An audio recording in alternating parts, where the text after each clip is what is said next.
அண்ணே சரக்கு அடிக்கிறீங்க, சரக்கு எப்படின்னு உங்களுக்கு முன்னாடி அடிக்கிறது? பரவாயில்ல அடிங்கப்பா.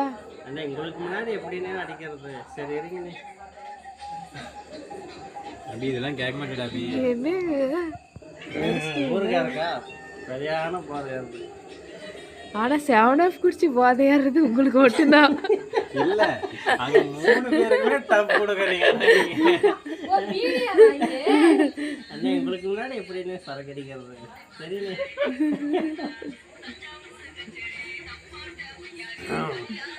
நீங்க அதுக்கு மேல பண்றீங்க. நான் எப்படி பண்ணேன்? சரியான போதையா இருக்கு. இருண்ணே. உள்ள போற வரைக்கும் நல்லாவே இல்லை, உள்ள போயிட்டா எனக்கு திருப்பியே வந்து இருக்கலாம். எனக்கே வரல, என்ன பண்றது? இதுக்கு